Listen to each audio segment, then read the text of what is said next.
On va inviter notre cher ami Ced sans plus tarder.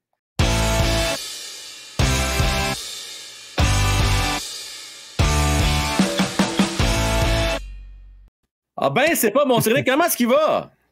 Comment ça va, Frank? Moi, ça va bien. Ça va super bien. Tellement content d'avoir vous autres ce soir. Oh yes. Écoute, le monde capote, hein, les espoirs. C'est excitant pour tout le monde, je pense. Ah, écoute, c'est excitant. Moi, je ferais ça pendant 10 ans de temps, Tanky. C'est tellement le fun, hein? C'est le fun. C'est bon. Non. Écoute, ben. Moi, je pense que c'est la dernière année. Là. Si on joue nos cartes comme il faut, c'est la dernière année pour vrai. Là. Comment? Non, je suis pas d'accord. Ben, je vais t'expliquer pourquoi. Canadien l'année prochaine. Non, attends une minute, là. Canadien l'année prochaine, Cédric, écoute-moi bien. C'est vrai qu'on n'aura pas de top 7, top 8 l'année prochaine. Ça, je suis d'accord. OK, parfait. Mais, on va avoir 2 choix de première ronde. Le nôtre et celui des Flames ou des Panthers. Vrai ou pas vrai? Vrai. Bon. Fait que ça fait 2 choix de première ronde. Il va-tu avoir moyen d'échanger un défenseur qu'on a trop, parce qu'on en a 14, on en aura 15 salaires, on va en repêcher un autre selon toi, là? Fait que là, avec 15 défenseurs, peut-être avoir moyen d'aller chercher un autre choix de première ronde avec ça. Donc, on va être rendu à 3 l'année prochaine. Puis après ça, c'est terminé. Non? T'es pas d'accord? Combien de temps ça prend pour faire évoluer un choix au repêchage pour qu'il devienne quand même productif? Là? Ça prend au moins 4 ans. Minimum. Suzuki, ça fait combien de temps, Suzuki, là? Suzuki, ça fait 6 ans, man. Ben, c'est ça.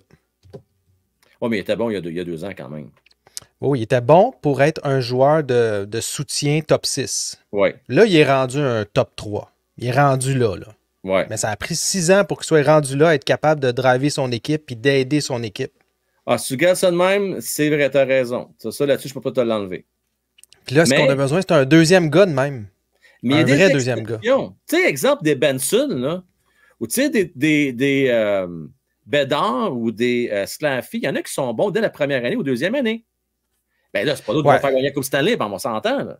Non, c'est sûr. Ben écoute, dans le chat, je t'en avais parlé un peu, là, Slavkovski. J'avais envoyé des statistiques, puis qu'est-ce que ça peut ressembler à un joueur de grosse stature. C'est plus long à développer. Puis Slavkovski, il change un peu la donne. Hein? Il parlait d'un unicorn, là, une licorne. Ça se peut. Ça se peut. Je commence à y croire. Est-ce qu'il va être aussi bon qu'un Rantanen? À suivre. Écoute, si ça arrive, on va capoter dans 3-4 ans. Là. Pour vrai. Faut que tu le signes au plus calé que. Oui, exactement. Cet été, tu lui offres un contrat équivalent à Suzuki. Tu lui dis, garde, à la limite, moi, je suis prêt à lui donner 200 000 $ de plus avec l'inflation. La masse salariale va augmenter. De 18,2, 8,3, garde. Tu viens d'avoir Locke, ton Court 3, Caulfield, Suzuki et Slaffy. Oh, Suzuki, t'es Caulfield, t'es pas d'accord, hein? Ouais. Non, mais on l'a, là, il est signé. Là. Caulfield, oui, il reste avec nous autres, Caulfield, mais Caulfield, c'est une deuxième ligne. Et pour être efficace, là, faut qu'il voit des joueurs moins puissants. Il faut qu'il fasse de façon régulière des jeux contre des troisième lignes, puis des quatrième lignes, puis des deuxième lignes maximum. Puis c'est là qu'il va être productif. Qu'est-ce qu'on dit de Matthews? On dit qu'il n'arrive pas à élever son jeu au niveau physique quand il arrive dans les séries. Un gars comme Caulfield, ça va être le même principe. Fait qu'il ne peut pas affronter les tops de chaque équipe tout le temps. Là. C'est impossible. Pas à sa grosseur, pas à sa vitesse, pas à... Mais tu penses pas qu'un Slaffy à pleine maturité puis un Suzuki ne peuvent pas combler les petites lacunes de Cole? Ben... C'est un gars de premier ou deuxième trio? Ben, dans une très bonne équipe, c'est un gars de deuxième trio. OK, puis dans le Canadien de Montréal, avec une bonne équipe, c'est quoi le premier trio? Caulfield, là, tu le mets avec l'Avalanche, là, il est-tu sur la première ligne ou il est sur la deuxième ligne? Ben là, cette année, il n'est pas sur la première, c'est sûr. Malgré qu'on dit ça, Joe Drouin, Ciboire, juste sur la première ligne. Joe Drouin contre Caulfield. Ouais, mais... non, mais là, attends, là. Excuse, attends. Ouais. En tout cas, on pourra en parler longtemps. Écoute, on pourra en parler longtemps, mais là, on n'est pas là pour parler de ça. Hein? Non, c'est ça, c'est vrai. Là, faut-tu commencer encore l'introduction? On peut quand même y aller. Non, c'est montage bon. Après. Okay, allons-y. Moi, je coupe les bouts pas bons, puis on passe à d'autres choses. Hey, je peux-tu me permettre quand même, tant qu'à faire, vas-y. Aller dans le vif du sujet, j'ai des remerciements à faire. J'en ai plusieurs pour ça. Je vais remercier Mario Boudreau! Moi, je suis comme Ced. Je l'aime tout top 10. C'est ça, hein? C'est ça que je comprends. Je les aime toutes. Je les aime toutes. Top 10. Ouais, je comprends. Hey, même top 15, Mario. Cette année, là. Cette année, il nous faut 2 top 15. C'est ça l'affaire. Oui. Est-ce qu'on va trouver le moyen? Là, pour l'instant, celui des Jets, c'est peut-être 23, 24e. Peux-tu faire quelque chose, donner un autre défenseur avec ça pour revancer ça top 15? Oh, ça va être tough en maudit. Je veux remercier Marie-Sol. D'accord avec toi de mettre Cole Caulfield sur la deuxième ligne. Merci beaucoup, Marie-Sol. Je veux remercier ceux qui me suivent aussi du côté de TikTok, entre autres 4-6 qui me suivent. Merci, 4-6. Et je remercie Loïc Plourde. Écoutez bien ça, tu vas pouvoir en parler si tu le connais, là. Ben. Loïc, merci beaucoup à toi. Moi, avec le choix de Winnipeg, j'opte pour Nikita Artamonov. Oui? Oh oui, on en a parlé hein, dans Mordu de hockey avec Julien. Il va être encore disponible? Il devrait. Là, le choix de Winnipeg, c'est genre 23-24. Fait que s'il se fait éliminer première ronde, là, on a quand même un pas pire. Là. On a entre 20 et 25. Ce serait pas pire. Là. Entre 20 et 25. Et là, moi, le CED, il va falloir que je m'habitue à ne pas manquer aucun moment de vos shows. Gang, écoutez bien, là. CED et Julien, là, c'est une mine d'or. Vous êtes des visionnaires. Encore aujourd'hui, là, je vais péter une petite coche de 2 secondes d'écart, pas plus. Vas-y. À l'occasion, j'écoute mon cher ami JC. Il dit, il va falloir arrêter que le monde commence à parler de Luke Tuck. Il n'y a personne qui en parle. Si bon, ça fait 2 mois qu'on en parle de Luke Tuck. On n'est rien des autres sites. Non, mais sérieux, je vous donne le crédit. Vous en avez parlé souvent de Luke Tuck. Gros bonhomme qui va pouvoir jouer sur la 3e, 4e ligne. Non, mais sincèrement, je vous donne le crédit. Gang, écoutez ça. Vendredi, samedi, qui s'en vient, puis des fois même le dimanche, des belles capsules. Là, Nikita, sur notre temps, on va y revenir après. OK, mon cher Ced, allons-y. Drette sur Python, on y va. De qui tu veux nous parler ce soir? Écoute, le premier gars, je veux te parler. Il fait pas l'unanimité, mais ceux qui l'ont haut, ils l'ont très haut.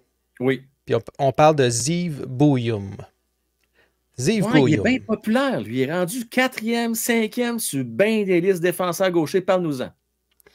Tu sais, quand tu parles d'un gars qui est high risk, comme Zane Parekh, disons, là, ben lui, c'est le contraire. Ce gars-là, il a un super haut plafond, mais c'est un gars qui est bon partout.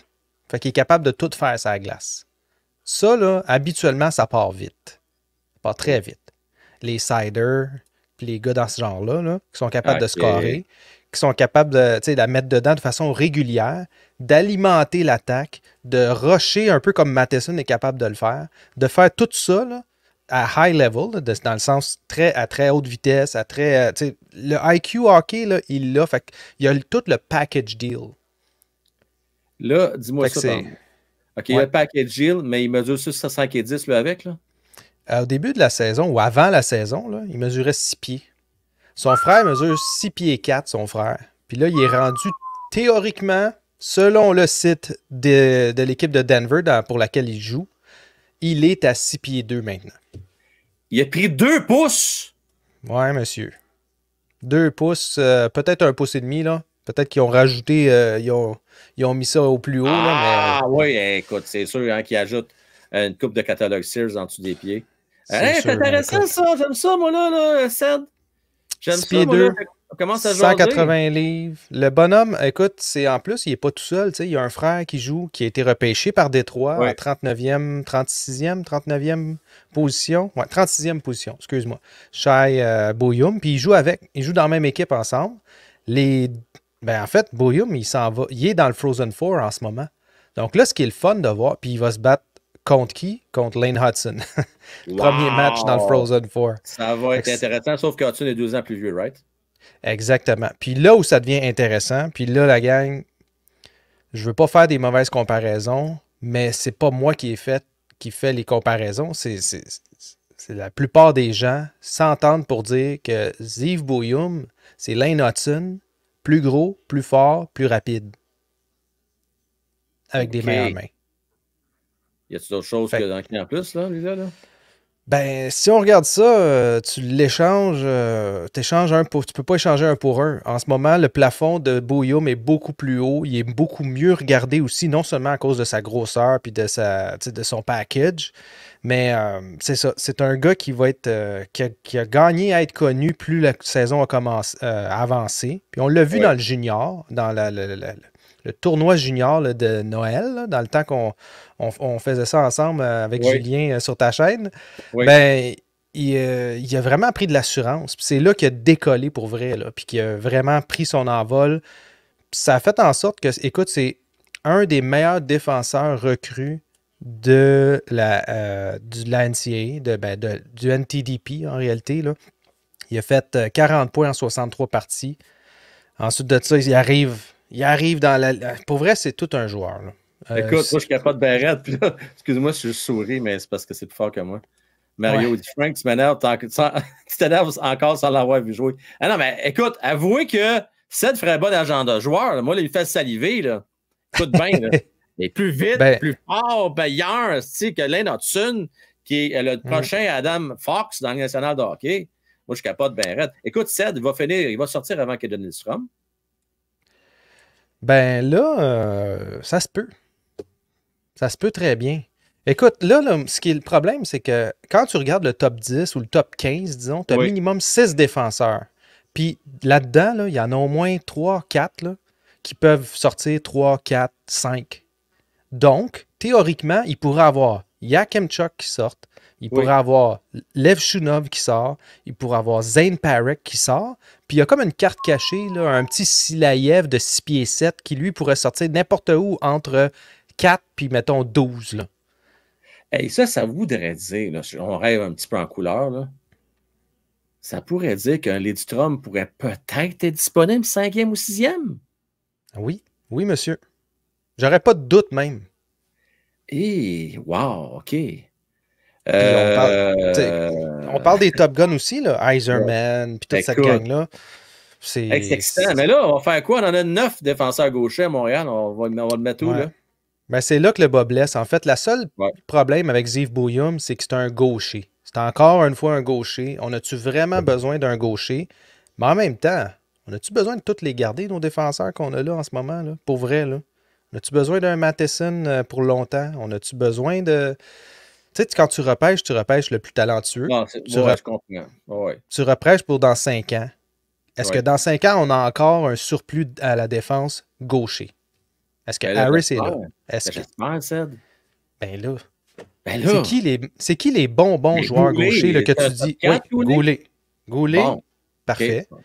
Est-ce que Hudson, c'est un sure shot? C'est-tu sûr à 100% que ce gars-là se développe? Je suis d'accord avec toi. Ça pourrait très bien être un 6e défenseur spécialiste sur les avantages numériques, comme il pourrait être une superstar jouer sa première ligne avec un backer. C'est ça, Lane Hudson. Je me trompe quand je dis ça?